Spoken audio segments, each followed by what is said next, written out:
Ready? 1, 2.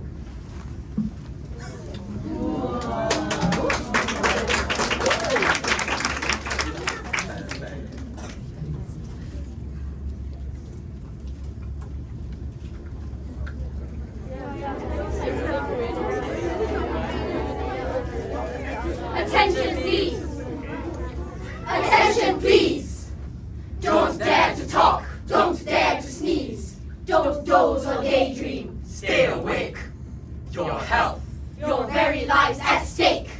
Ho ho! You say, That can't mean me. ha ha, we answer, wait and see. Did any of you ever meet a child called Goldie Pinklesweet, who on her 7th birthday went to stay with Granny down in Kent? At lunchtime on the second day, Of dearest little Goldie's stay, Granny announced, I'm going down to do some shopping in the town. do you know why Granny didn't tell the child to come along as well? she's going to the nearest inn to buy herself a double gin. So out she creeps. She shuts the door. And Goldie, after making sure that she is really by herself, goes quickly to the medicine shelf. And there her little greedy eyes see pills of every shape and size. Such fascinating colors too. Some green, some pink, some brown, some blue.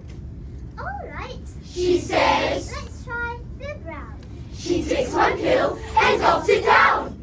Yum yum! She cries, Hooray! What fun! There's chocolate good to everyone. she gobbles 5, she gobbles 10. She stops her gobbling only when The last pill's Gone. There are no more.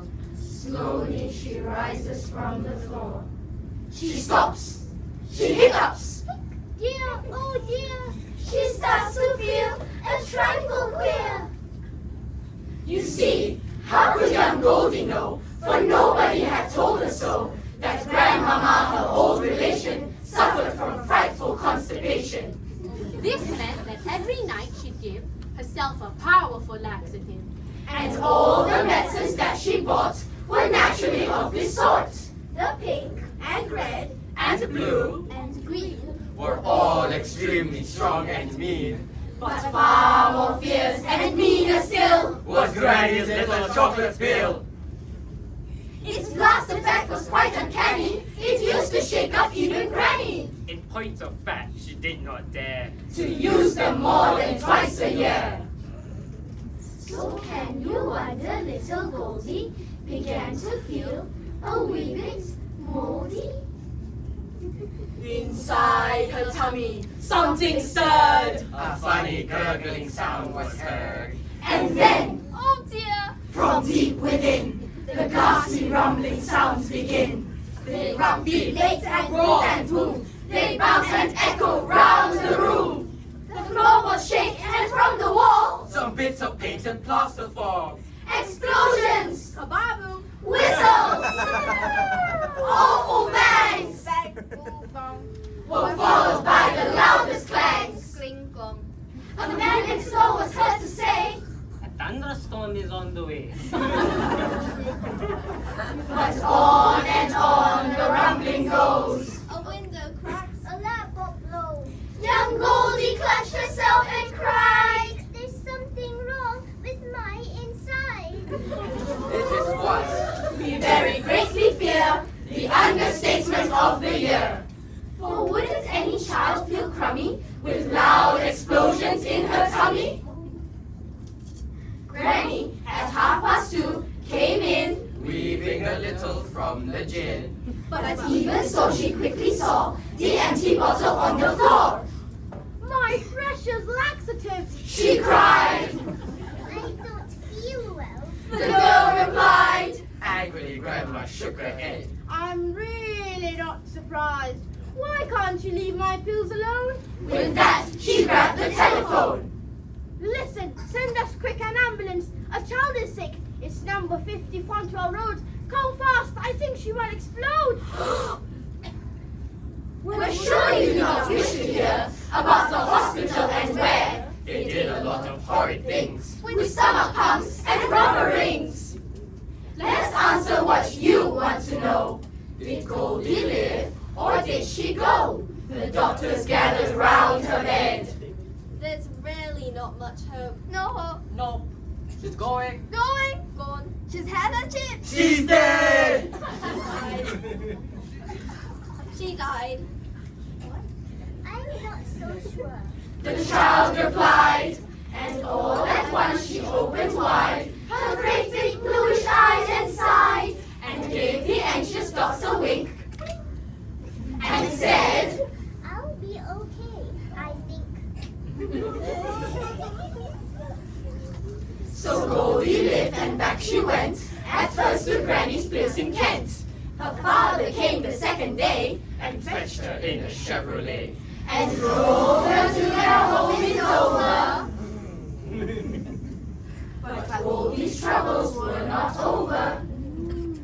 You see, if someone takes enough of any highly dangerous stuff, One will invariably find some traces of it left behind.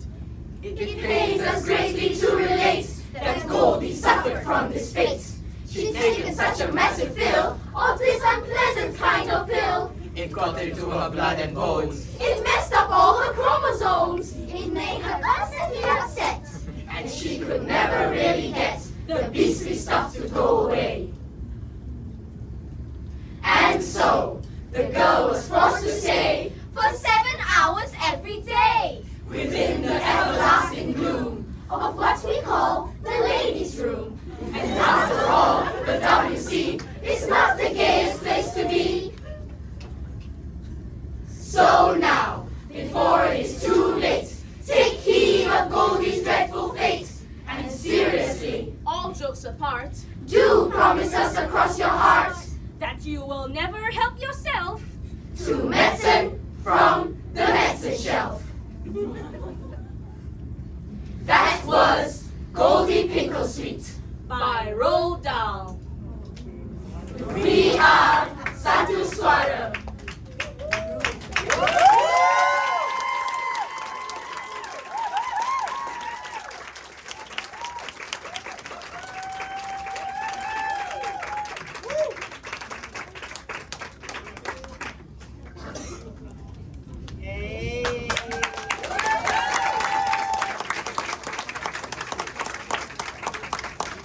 All right. Thank you so much to the wonderful group, Satu Suara. Can I get another round of applause? And I just say, behind every great kids performance or teenagers performance is a group of wonderful teachers and parents.